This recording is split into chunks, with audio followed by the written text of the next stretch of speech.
Hey everyone, welcome back to another DxePrep calculus video. And this is the last video of the tabular method 3-part series. And in this video, we'll be covering another case of applying the tabular method. And namely, we'll be finding the integral of sine of x e to the x dx. So as is customary, first we'll try using the integration by parts formula to actually try to find the integral. And then we'll see how we can apply the tabular method to it. So first what we're going to do is just set up the integral. So we're going to say the integral, I'll move this a bit to the left, the integral of sine of x e to the x dx is going to be equal to something. So first we need to decide what our u and the dv is. So I'm going to say that the u is going to be sine of x and the dv is going to be e to the x. And let's try solving this now. So for us, the u will be sine of x, so that just stays the sine of x.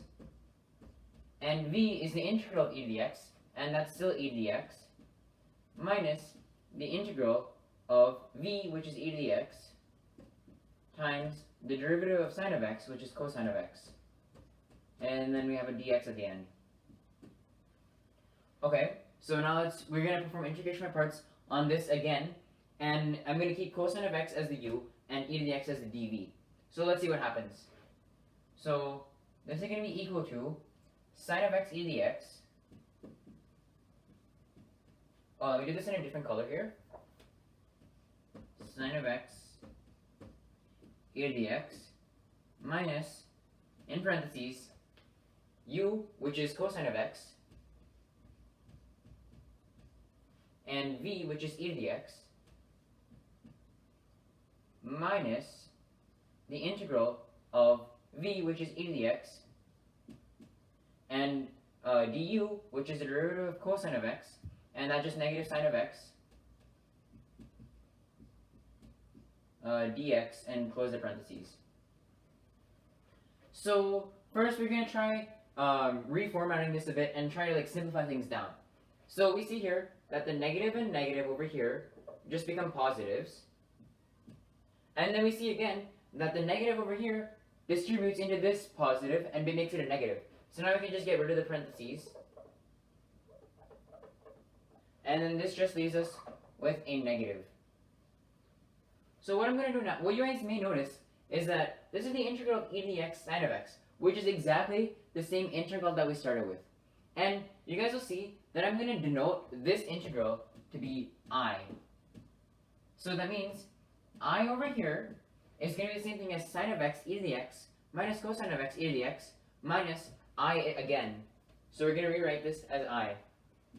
And through algebra, we can manipulate this to find out that I is, we can make this 2I is equal to sine of x e to the x minus cosine of x e to the x.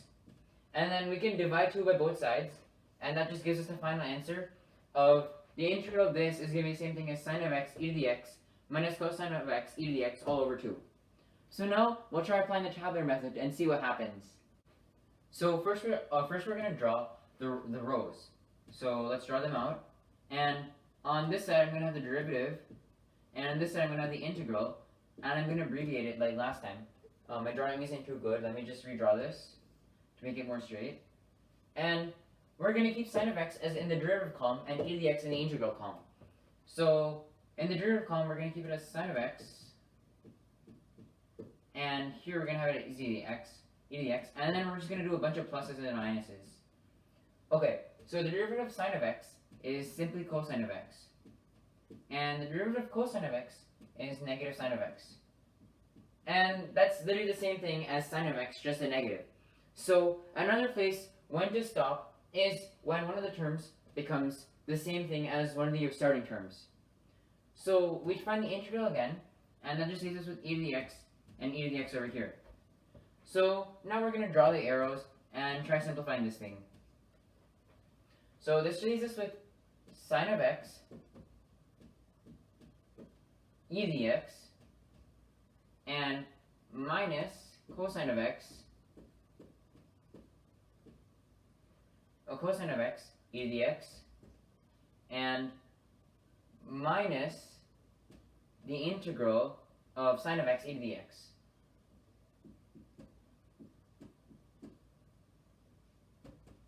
And we saw this is exactly like before. And remember that each row is an integral on its own. So now that we have that, I'm going to erase this and set this equal to the original integral that we had, I. And we notice that this over here is the exact same thing as I. So we're just going to replace that. And you guys have seen this before of how we just manipulate the I, move to the other side, and it becomes 2I. And we divide both sides by 2. And that just leaves us with our final answer of I is going to be equal to the sine of x e to the x minus cosine of x e to the x all over 2. And you guys can remember that is the exact same answer as what we got before, showing that this method of the tabular method works. So I hope you guys fully understood the tabular method and how to apply it in different situations. And in the next practice video, we'll be taking a look at something else.